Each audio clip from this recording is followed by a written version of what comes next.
IIM UPSC tuitions only in Tirumala IAS institute Chaitanyapuri. Call చేసి ఇప్పుడే join అవ్వండి. తల్లిదండ్రుల ఇష్టాలకు వ్యతిరేకంగా ప్రేమించడం, పెళ్లి చేసుకోవటం చేస్తున్న యువతీ యువకులు దారుణ హత్యలకు గురవుతున్నారు.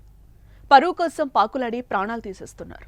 ప్రేమించిన వాడిని చంపడం లేదా తమ పిల్లలను, కుటుంబ సభ్యులను చంపి తమ కోపం తీరిందని భావిస్తున్నారు. తాజాగా తెలంగాణలో మరో పరువు హత్య చోటు చేసుకుంది. తమ కుమార్తెను ప్రేమిస్తున్న యువకుడిని ఆమె తండ్రి గొడ్డలితో నరికి హత్య చేశాడు.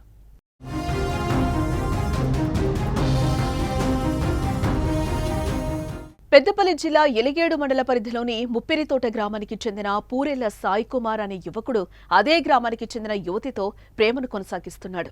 గత 2 ఏళ్లుగా వారు ప్రేమించుకుంటున్నట్టుగా సమాచారం. అయితే ఆమె తండ్రి పలుమార్లు సాయి కుమార్ ని హెచ్చరించాడు. తమ కూతురి జోలికి రావద్దంటూ వార్నింగ్ ఇచ్చాడు.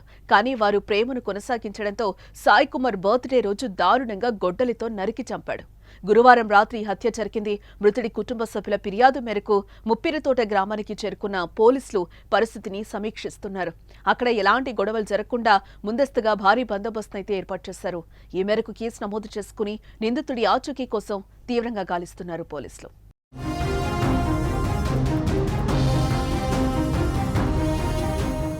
రాష్ట్రంలో వరుస పరువు హత్యలు జరగడం తీవ్ర కలకలం రేపుతోంది. ఇటీవల కాలంలో తెలంగాణలో 2 పరువు హత్యలు జరిగాయి. ఒకరు సొంత చెల్లెల్నే ఒక అన్న ఇబ్రహీంపట్నం సమీపంలో హత్య చేయగా, రెండోది 4 రోజుల క్రితం సూర్యాపేటలో వడ్లకొండ కృష్ణ అలియాస్ మాలబంటి తాను వివాహం చేసుకున్న అమ్మాయి కుటుంబం చేతిలో దారుణ హత్యకు గురయ్యాడు. గతంలో జరిగిన అమృత ప్రణయ్ పరువు హత్య కేసులో కోర్టు సంచలన తీర్పు కూడా ఇటీవలే వచ్చింది. కానీ రాష్ట్రంలో పరువు హత్యలకు అడ్డుకట్ట పట్టం లేదు. క్షణికావేశంలో జరిగిపోతున్న హత్యలతో కుటుంబాలు రోడ్డున పడిపోతున్నాయి.